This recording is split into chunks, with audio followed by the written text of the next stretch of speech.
Hey guys, Skellington80 here. Hello everyone, Skyrington in the 80s is here. Today I thought I'd try something different. Think about it, I'll try something different today. I'd like to thank Melinda Catherine Reese and her channel Twisted Translations for inspiring me to make this video. Thanks to Melinda, Catherine Reese, and Twisted Translations, they inspired me to make movies. You can find a link to her channel in the description below. In the description below, you will find a link to the channel. With that being said, I'll be retelling the classic English fairy tale, Jack and the Beanstalk, but with a very important twist.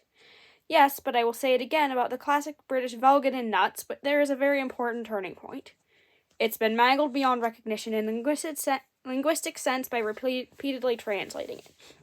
He often participates in translation, which is very different from the recognition and meaning of the language.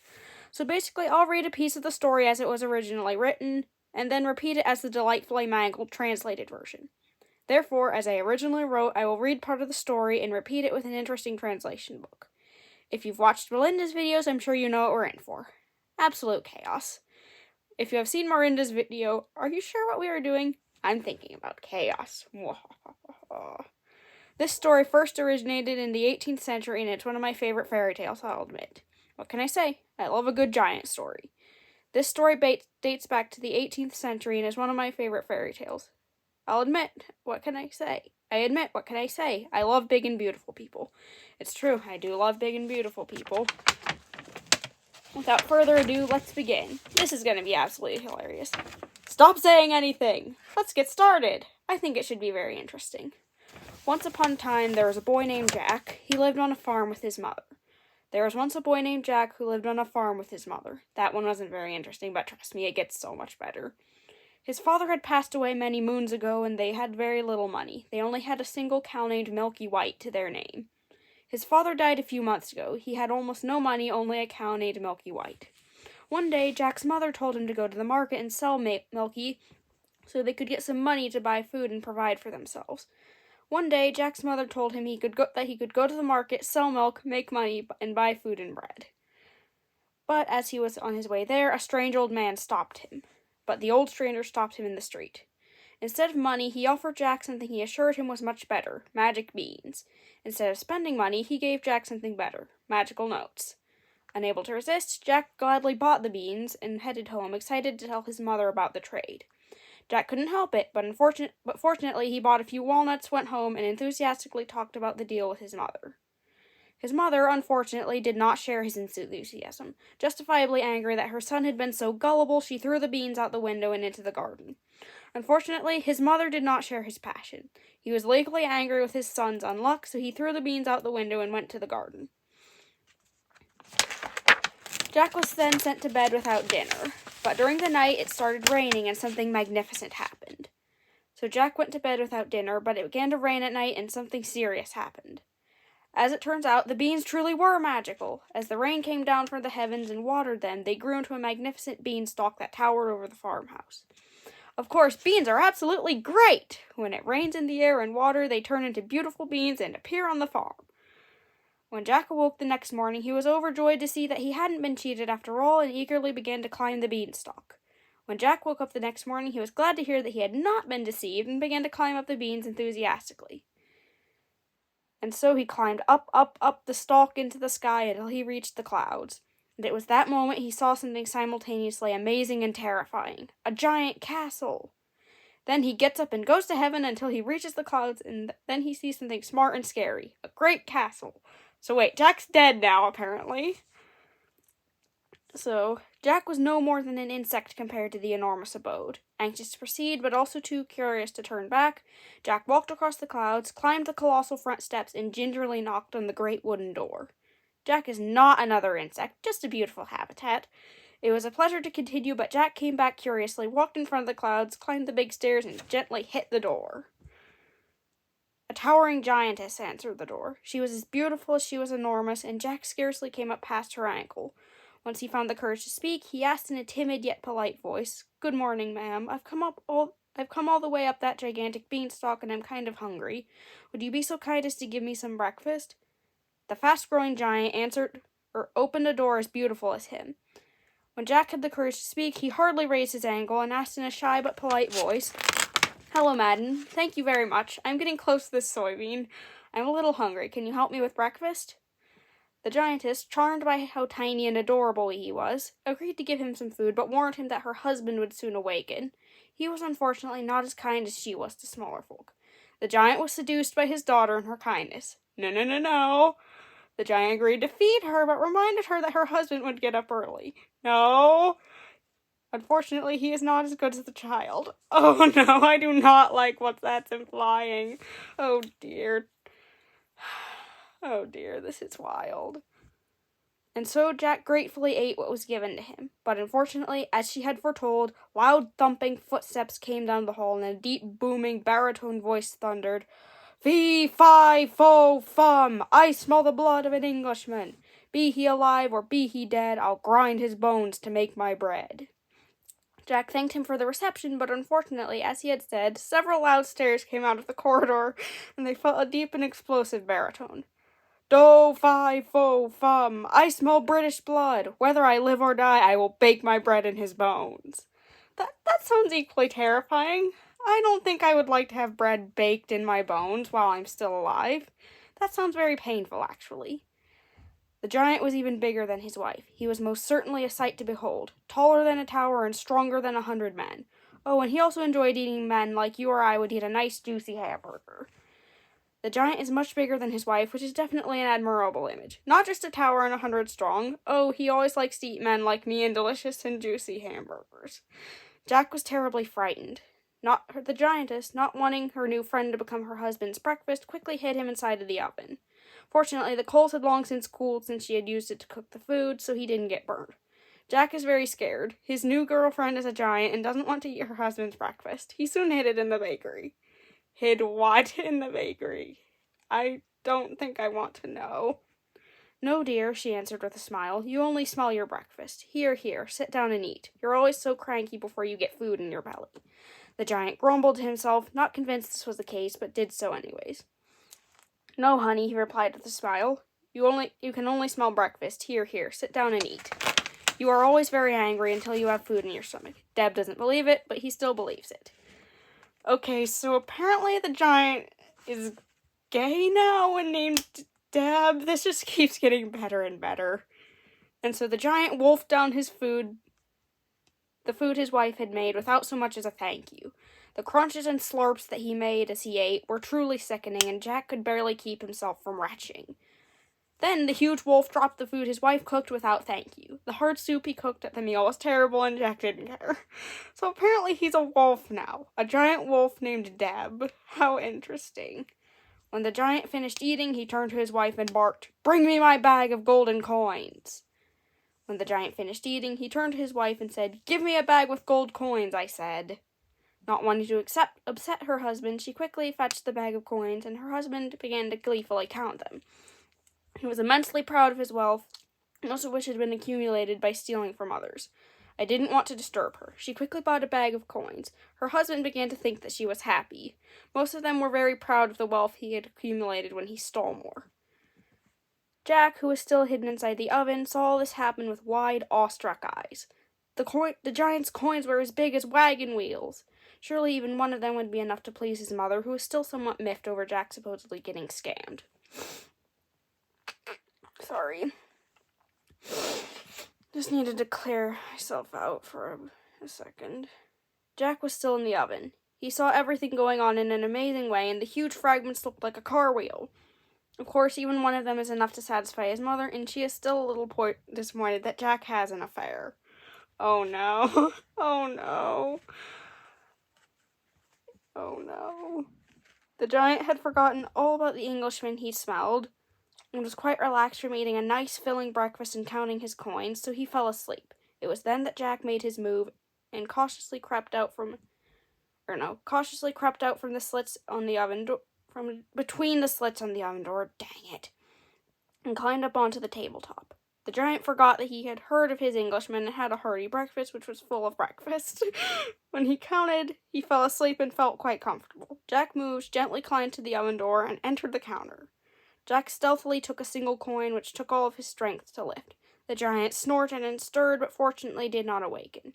He bid farewell to his new friend the giantess, and made his way back down the Beanstalk to the tiny farmhouse far below.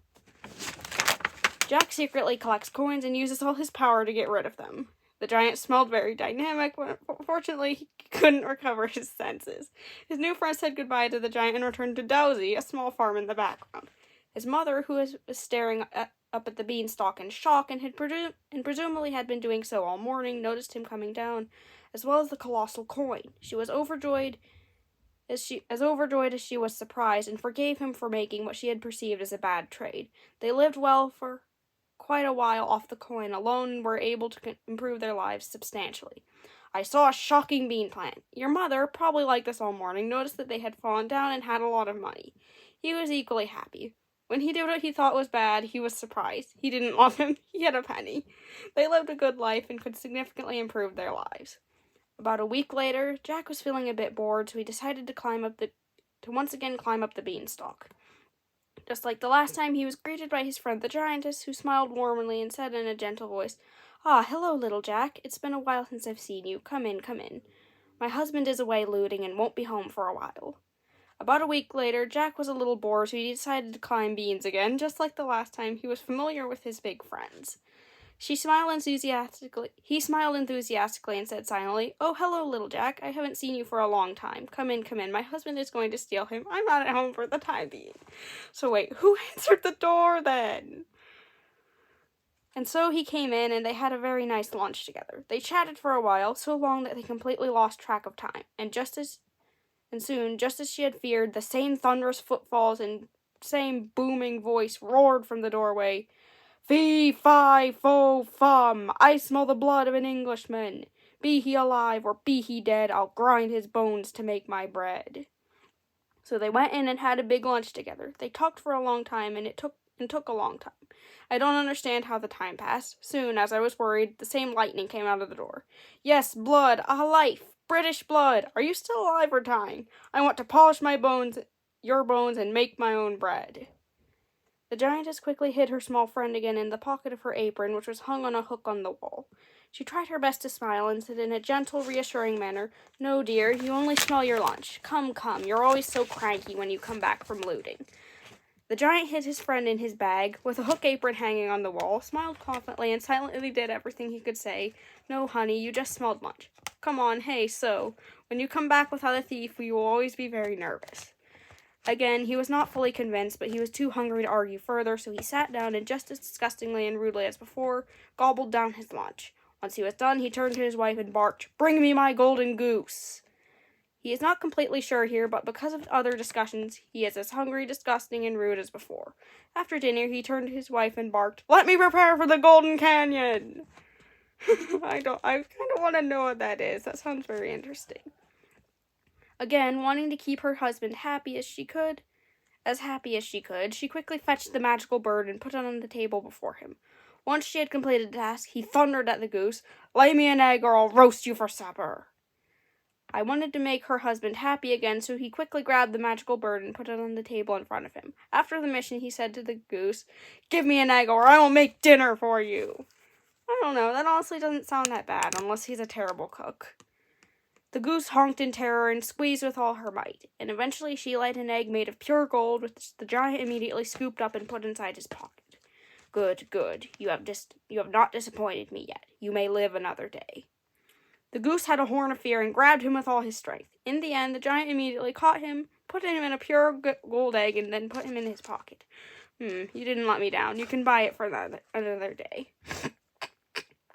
Jeez, I'm stuffy tonight. I'm so sorry. This must be disgusting for you. Once again, Jack saw all this happening from the apron hanging on the wall, and once again, satisfied in full, the giant fell asleep. Jack made his move, purloined the goose, and made his way back down the Beanstalk.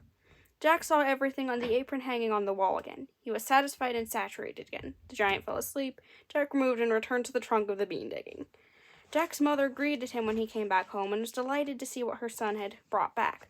The goose was happy in her new home, where she was no longer under the threat of being cooked and eaten if she failed to lay an egg.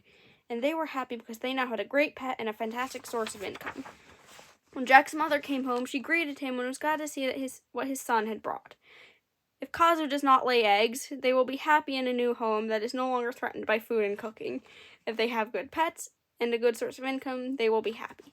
So apparently the giant is named Deb and the goose is named Kazu. Gotcha. But eventually Jack grew bored once again and decided to climb the beanstalk a third time. Once again, the giantess welcomed him with open arms and invited him to join her for lunch, but warned him that her husband is in his treasury counting his coins, so they had to be careful. However, in the end, Jack was bored again and decided to climb the beans to the third place. The giant opened his hand to greet her and invited her to lunch, but reminded her that she was at her husband's place and she was counting money, so they had to be careful. They chatted for some time, but once again the giant stomped into the kitchen. The giantess quickly hid Jack inside a big pot on the countertop, and the giant roared in a deep, booming, angry voice, "Fee, fi, fo, fum, I smell the blood of an Englishman. Be he alive or be he dead, I'll grind his bones to make my bread." They chatted for a while, but he went back to the big kitchen.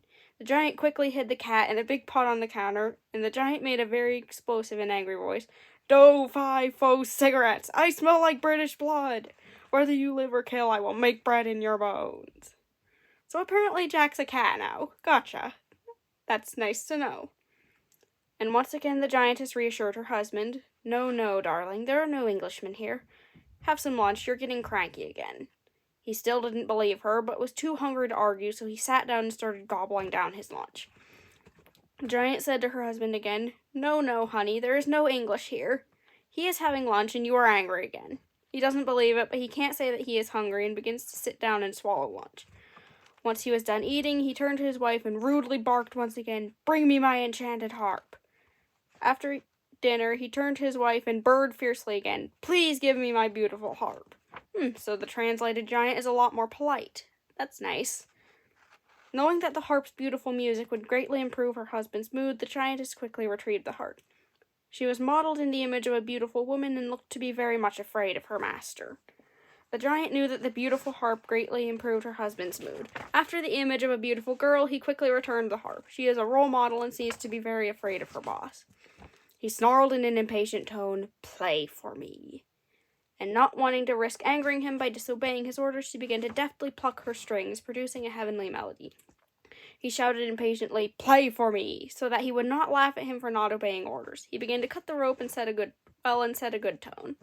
The music was so soothing that the giant fell asleep, and once again Jack made his move, picked up the harp, and began to sneak away with her in his arms, but unfortunately she didn't realize that he was here to help and began to shriek.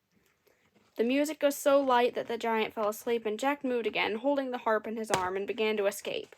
Unfortunately, he didn't know where he was helping and began to scream, "Master, master, help! A thief is taking me away!" The giant awoke, and at long last he finally spotted the little thief. "I knew I smelled an Englishman! Get back here, you brat!" he growled, and stomped after little Jack. Teacher, please help me!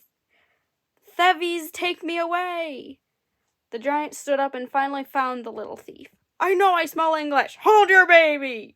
He grew up and fell behind little Jack. Jack was terrified. He ran through the castle as fast as his legs would carry him as the giant chased him and the harp continued to scream in panic. Once he reached the beanstalk, he began to quickly yet carefully climb down, the furious giant descending after him. Jack is terrible. When the giant was in a hurry, Arp was tired of panic and kept screaming. As soon as his feet moved, he returned the key. When the bottle reached the tree, but the bottle began to fall early, began to fall slowly. What is behind the evil giant? Once he reached the bottom, he called out to his mother, "Mom, bring the axe, quickly!" She was equally freaked out and quite confused as to what was happening, but did so anyways because she didn't want her son to be eaten alive. When he spanked him, he shouted at his mother, "Mom, bring me an axe! Hurry up!" She was as scared as what was happening. She was a little confused, but her son didn't want to eat it raw, so she still ate it. Jack quickly chopped the beanstalk down. The wicked giant fell all the way down to the land below. The earth shook as he landed with a thunderous crash, and his enormous body sunk deep into the ground, leaving behind a deep canyon. At long last, the fiend was dead. Jack quickly fell in the beans, and the evil giant fell to the ground in the lightning. The world trembled. His big body left the deep valley, and the monster finally died. Jack and his mother were able to live a comfortable life of ease with their newfound wealth. The golden goose and enchanted harp, who were finally free of their tyrannical masters, soon adapted to this change and were much happier with their new owners. Jack and his mother were able to live a peaceful life with a newly discovered fate. A golden swan and magical harp finally escaped from the cruel master, quickly adapted to the change, and were very satisfied with his new boss. And so they all lived happily ever after. Well, no they didn't. The giant freaking died, and his wife was very likely quite shocked and overwhelmed by grief if and when she discovered her husband's fate. But the heroes lived happily ever after anyways. So everyone lived happily to the end. No, it's not like this. This strange giant is dead. When his wife found out her husband's fate, she was still very surprised and in pain. But the hero will be happy until the end. I hope you like this incredibly strange experiment of mine. Be sure to like, comment, subscribe, and all that jazz, and I will see you next time. Bye! I hope you enjoy this strange experience, such as commenting, subscribing, and don't forget to make all the jazz songs. See you next time. See you later.